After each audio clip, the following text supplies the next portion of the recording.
आज के व्याख्यान में हम भारत के प्रमुख राजनीतिक दलों की नीति तथा कार्यक्रम पर हम चर्चा करेंगे, जिनमें सर्वप्रथम हम मान्यता प्राप्त राष्ट्रीय राजनीतिक दलों की नीति तथा कार्यक्रम का अध्ययन करेंगे।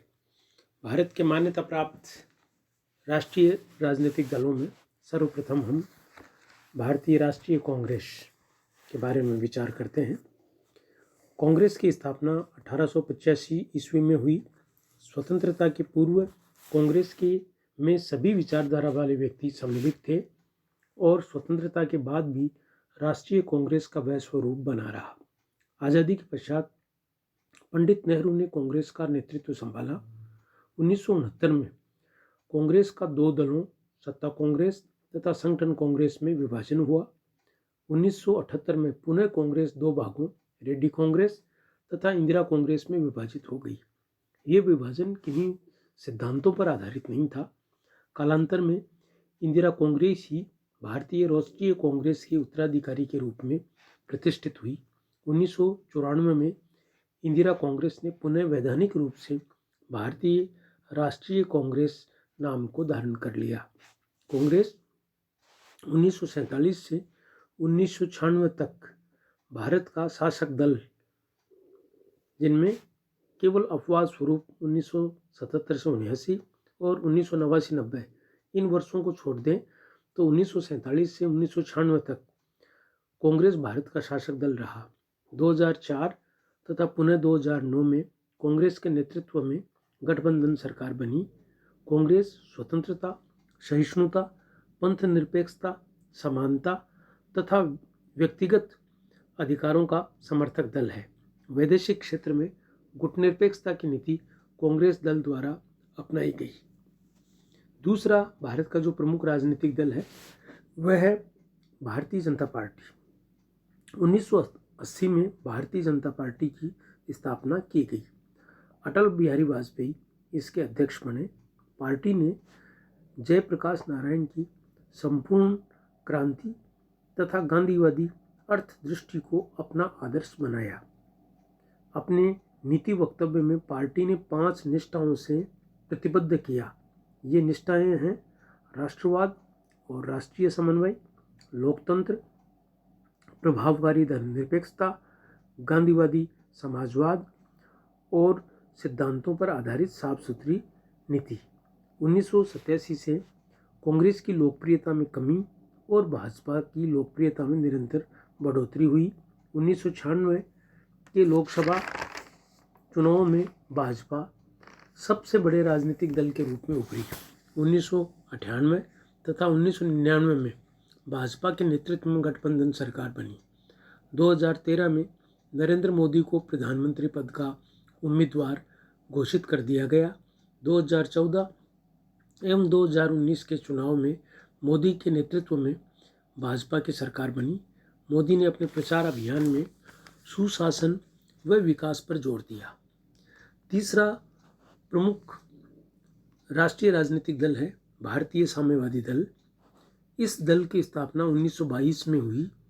भारत चीन सीमा विवाद और अन्य दलीय नीतियों में मत भिन्नता के कारण 1964 में विधिवत रूप से ये दल 2 भागों में बंट गया।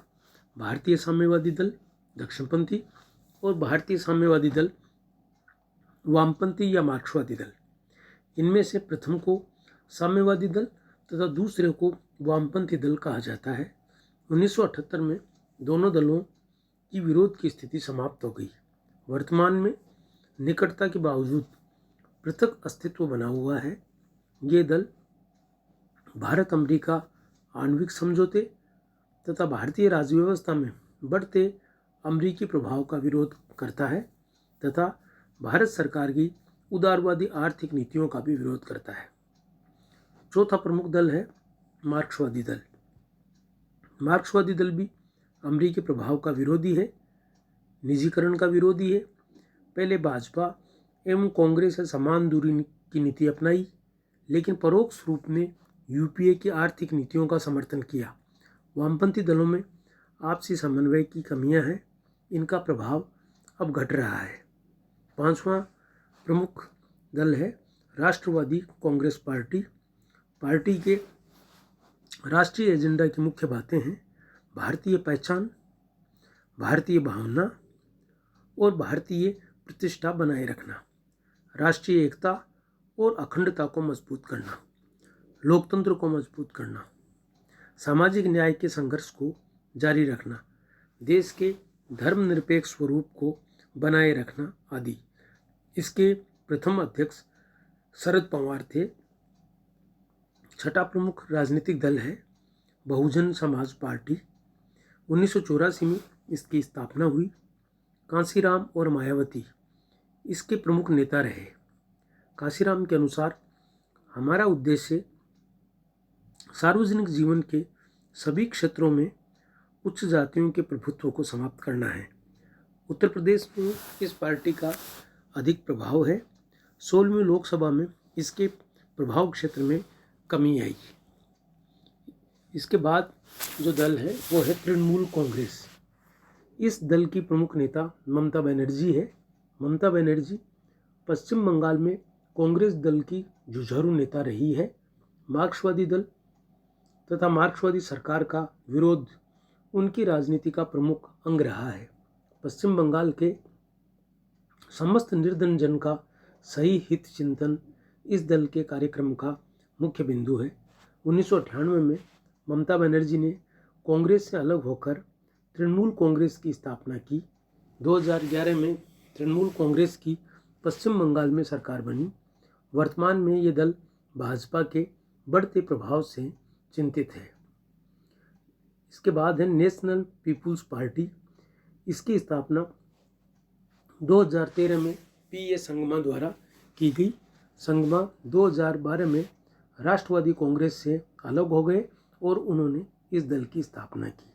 तो आज के इस व्याख्यान में हमने प्रमुख राष्ट्रीय राजनीतिक दलों, जिन राजनीतिक दलों को चुनाव आयोग के द्वारा राष्ट्रीय राजनीतिक दल के रूप में मान्यता दी गई है, उन राष्ट्रीय राजनीतिक दलों की नीति और कार्यक्रमों का हमने अध्ययन किया। आगामी व्याख्यान में हम प्रमुख क्षेत्रीय दलों की नीति और कार्यक्रम का अध्ययन करेंगे। धन्यवाद।